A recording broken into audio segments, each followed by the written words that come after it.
Hey guys, Ultra Maximus here, and I'm back with another movie update. This time I want to talk about a few different films. You guys like this picture? Interesting picture? The Hollywood signs. Not as glitzy and glamorous as it always, seems to be today. This is actually from the 1970s. I want to say this picture was taken circa 1978 when the sign was actually falling apart, and they actually tore the whole thing down, the original sign down, and rebuilt it to the one that we have today. So thought I'd throw that as a little flashback in there for you. So let's take a look at the movies that we want to talk about. Okay, first up, I want to talk about Robocop, and there's a couple things I want to talk about Robocop. First of all, we've got a viral trailer that's out there for Omnicorp. If you haven't seen it, it's on YouTube. It's all over the place. Just type in Robocop ED209 viral trailer, and it should pop up for you.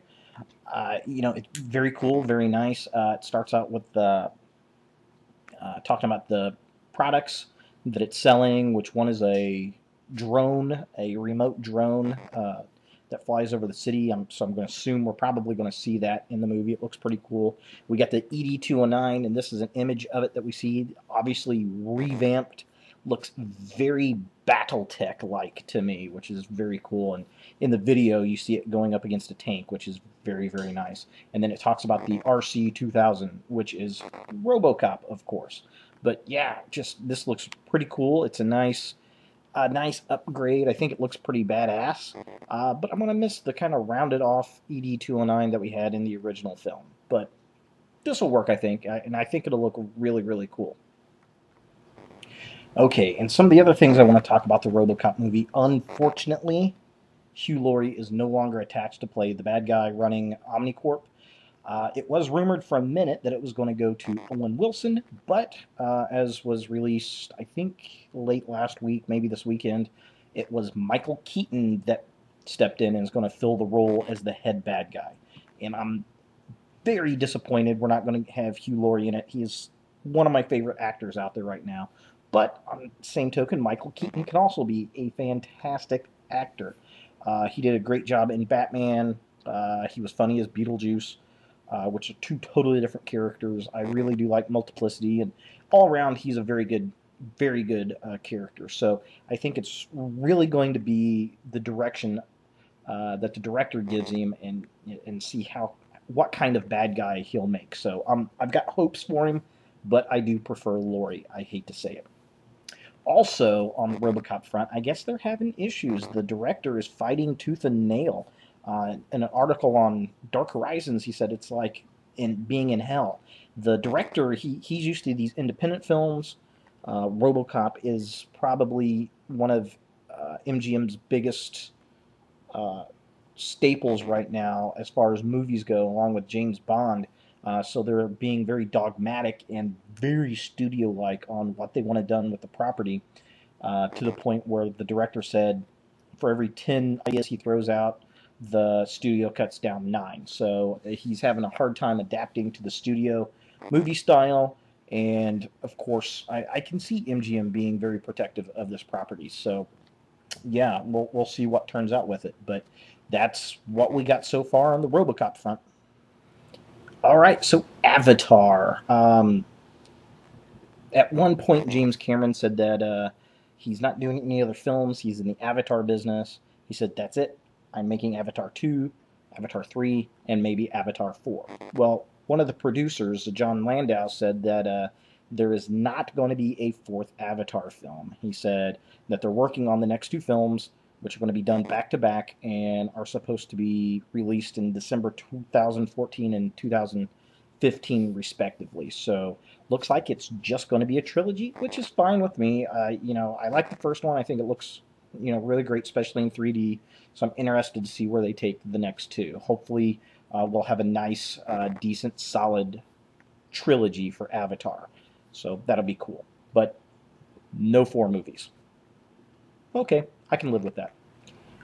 All right, and on the Hobbit front, looks like we went from 2 movies to 3 movies. They've been talking about that ever since Comic-Con in San Diego, and they wanted to do more filming, and it makes sense for the company. It makes sense for MGM to want to push out 3 movies. Get as much money out as you can, and This also gives Sam Jackson, who is huge into filming as much as possible, a chance to do that. So we go from 2 films to 3 films. So the first movie is still set on December 14th release this year, and it's still titled The Hobbit, An Unexpected Journey.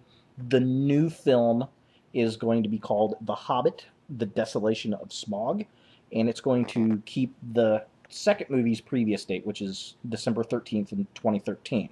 Now, the third film is going to keep the old second title. So the third one's going to be called The Hobbit There and Back Again, which kind of wraps it all up. And that's not going to be, this is an interesting point. Instead of putting out in December 2014, it's actually going to come out in July 18th, 2014. So they're hoping to score some big summer movie money there, which is kind of weird. This will be the only Tolkien movie, Lord of the Rings, Hobbit movies that have ever been put out in the summertime. So I thought that was kind of interesting. But yeah, so there it is, the new title, The Hobbit, The Desolation of Smaug.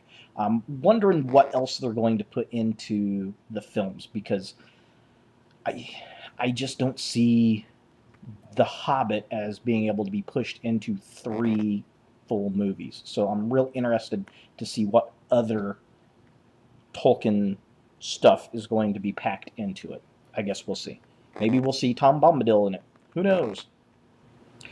All right, and the last film I want to talk about is, yes, ALF. Sony Pictures is going to bring this movie to life, sort of. It's going to be a CG movie and a live-action film a la the Smurfs, and I think it's the same production company that's putting it together. And they're going to bring back the original voice, which was one of the creators of ALF, to do the voice of ALF, so that's going to be very cool.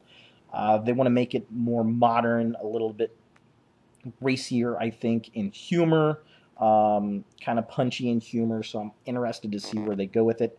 There's very little out there on this film right now. Originally, from the show, Alf crash landed on Earth. He's found by the family, and is it the Tanners? I want to say it's the Tanner family. Correct me if I'm wrong, but I'm pretty sure it's the Tanner family. And, you know, they bring him into the house, and they're trying to hide him from the goofy neighbors next door, and all kinds of shenanigans go on. Of course, Alf tries to eat the cats, because that's what they eat on Melmac, are cats, and, you know, just he's kind of rude and crude, and I think that humor can transfer to today. Definitely the crude humor. I mean, we've got, you know, movies like The Hangover, and movies like Knocked Up, and, you know, the 40-Year-Old Virgin, and Old School, and those kind. Basically anything that's got Vince Vaughn or Seth Rogen, or you know, oh heck, whoever, Todd McFarlane, Seth MacFarlane, any of those guys. You know, that kind of humor, Family Guy, that stuff can definitely be put out there. But how far do you push it? I mean, I can see them really pushing a strong PG-13 to even a rated R comedy, but that's not what they're going to go for. They're going to go for a family type thing, I'm sure of that. So we'll probably see a PG or PG-13 film.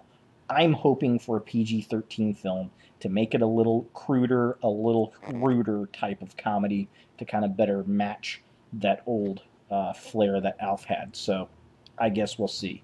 And this is actually something I hope they don't do in 3D. I just don't see this translating well to a 3D film. So we'll see what comes of it as time progresses. So there it is, guys. Thanks for watching. Check out some other videos, other contests I've got going on, and I'll have more movie updates for you in the future. Have a great week.